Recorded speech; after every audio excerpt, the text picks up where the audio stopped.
রাসূলুল্লাহ সাল্লাল্লাহু আলাইহি ওয়াসাল্লাম এই জন্য তাকে আল্লাহ পাক রাহমাতাল লিল আলামিন ঘোষণা করেছেন। আল্লাহু আকবার। বিশ্বনবী তার প্রাণের শত্রুকে তার সাথী সঙ্গীদের হাতে সম্মানের সাথে আদরের সাথে উঠায় দিলেন। সাহাবীরা দেখে বলে, ইয়া রাসূলুল্লাহ, এটা আমাদেরই শত্রু নয়, শুধু আপনার এক নম্বরের শত্রু। আর আপনি প্রাণের শত্রুকে হাতে আনতে পাওয়ার পর আপনি তাকে উত্তম আপ্যায়ন করতে বলতেছেন, শ্বশুর ভাই রাখতে বলতেছেন। ওই শ্বশুর ভাই আসছে,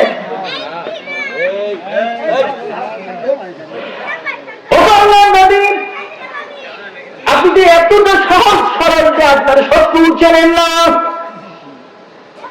আপনার শত্রু আপনার সামনে দাঁড়ানো, অথচ আপনি বললেন আপনার এই শত্রুকে ভালো করে আপ্যায়ন করানোর কথা। নবী, আমরা পরামর্শ দিচ্ছি না, একে আপনি আমাদের হাতে তুলে দিন, আপনাকে একে ফেরে চিড়ে কেটে ফেটে আমরা টুকরা টুকরা করে দেব।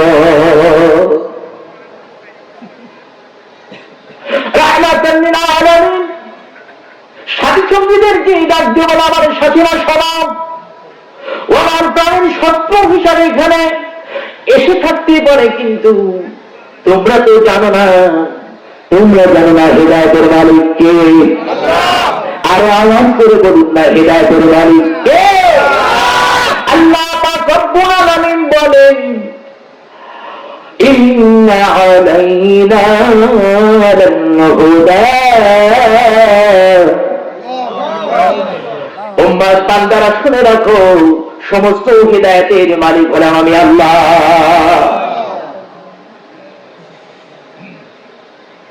মান ইউদলিলিল্লাহু ফামা লাহু মিন হাদ।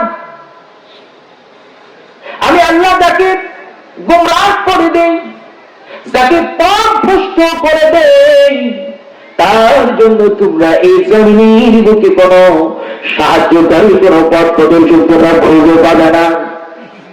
কথাটা কার? এবার বলুন তো দেখি, হেদায়েত কার অন্তরে আছে, কার অন্তরে নাই, এই খবরটা আমরা জানি নাকি?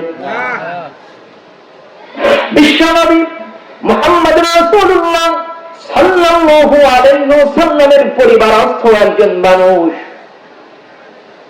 নবীর ঘরে পালক পুত্র ছিল যায়েদ বিন হারেসা। এই যায়েদ বিন হারেসার পুত্র যখন মদিনায় হিজরত করার পরে ওসামা রাদিয়াল্লাহু তাআলা আনহু মদিনায় হিজরতের পরে মুমিনদের জন্য হিজরত করাটা জরুরি হয়ে দাঁড়িয়েছে। এই তো বছরে অনেক মুসলমান এমন ছিল যারা মক্কার জীবনে ইসলামের ঘোষণাটা তারা প্রকাশ্য দিতে পারে নাই, কিন্তু গোপন ইসলাম কবুল করেছে। আল্লাহ জানেন, আল্লাহ নবী জানেন, সাহাবীরা জানেন। হিজরত করার জন্য একজন সাহাবী এরকম গোপন ইমানের দাবিদার হিজরতের জন্য রওনা করেছেন। হিজরতের জন্য রওনা করার পর ওই বাহিনীর হাতে, মুসলমান বাহিনীর হাতে পাহারায় ধরা পড়ে গেছে। সেদিন ধরা পড়ে যে হাত উঁচু করেছে, বলছে লা ইলাহা ইল্লাল্লাহু মুহাম্মাদুর রাসূলুল্লাহ। বিশ্বাস করে না, বুঝি না বুঝি, এই ছাগল দুম্বা সম্পদ যা আছে এগুলি টাকা করি বাঁচানোর জন্য কারবার করতেছে, বুঝি না। বন্ধন দিয়ে একটা আঘাত দিয়েছে, বিপিন খাওয়ারে দিয়েছে, হয়ে গেছে, মারা গেছে। খুব দম্ভ করে, খুব শক্ত করে আল্লাহ রাসূলের কাছে সাহাবী গিয়ে বলছেন, ইয়া রাসূলুল্লাহকে সে সম্পদ অর্জনের জন্য কালেমা করতেছিল, মানি না, দিয়েছে। আল্লাহ নবী তার হাতে যে লোকটা ইসলাম কবুল করেছে, তিনি জেলে দিতে নেন, তার এবার কি লাগতেছে বলেন তো দেখি? করা যায় না। সাহাবী তো জানেন না একটা মুসলমান, নবী জানেন তার হাতে হয়েছে মুসলমান, ঠিক কিনা? মুসলমানের প্রতি যদি দরদ না থাকে, মুসলমানের প্রতি যদি হেফাজতের না হয়, মুসলমান হতে পারে না। কথা বলছেন?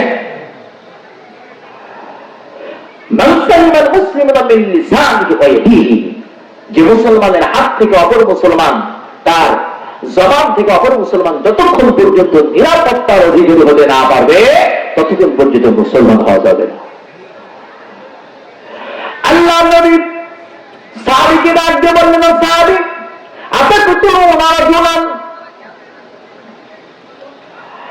আর একজন মানুষ এই কথা বলেছে,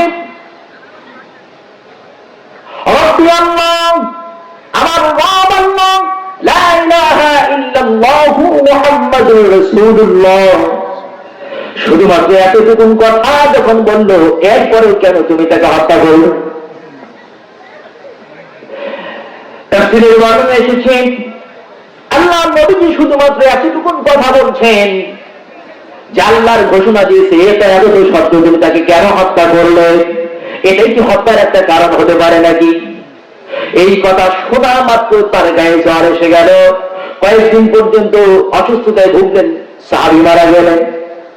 এই সাহাবী ইন্তেকালের পরে লোকেরা তাকে কবরের মধ্যে, সাহাবীরা যখন দাফন করার সময় রেখে দিলেন, কবরের মাটি এই সাহাবীর লাশটাকে আর ধরে না। একবার, দুইবার, তিনবার রেখে দেয়, কবরের মাটি লাশটাকে ধরে না, রাখে না, উঠে আসে। সাহাবীরা গিয়ে আল্লাহর নবীকে ডাক দিয়ে নিয়ে আসলেন। বিশ্বনবী মুহাম্মদুর রাসূলুল্লাহ সাল্লাল্লাহু আলাইহি ওয়াসাল্লাম কবরের মধ্যে, কবরের কাছে আসলেন, অবস্থা দেখলেন। তিনি বললেন, ঠিক আছে, লাশটাকে একটু সাইড করো। নবীজি নামলেন, কবরের মধ্যে নিজের পিঠখানে একটু ডলা দিলেন, একবার বললেন, রেখে দাও। কবরে রেখে দেওয়া হলো, কবরের মাটি লাশটাকে বহন করে নিল।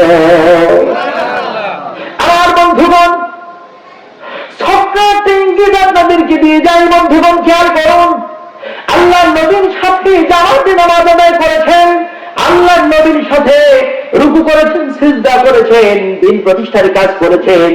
শুধুমাত্র একজন মুসলমানকে হত্যা করার দায় যদি কবরের মাটি তাকে বরণ না করে নেয়, এবার বলুন তো দেখি, খুনি হাসিনা বাংলার জমিনে কত আলেম ওলামাদেরকে হত্যা করেছে, ছাত্রদেরকে হত্যা করেছে, ন্যায় খালি করেছে, স্বামীদেরকে বিহারা করেছে, স্ত্রীদেরকে স্বামী হারা করেছে, সন্তানকে এতিম করেছে। ওই খুনি হাসিনার লাশটাকে কবরের মাটি দখল করতে পারে না কি? বোঝা যাচ্ছে কথা? বেঁচে হচ্ছে সমর্থন জায়গা পিছিয়ে দিতে হবে, ঠিক না? এই সমর্থনের কারণেই তো এত কিছু করতে পেরেছিল, ঠিক না? এই সমর্থনের আগ পর্যন্ত পেরেছে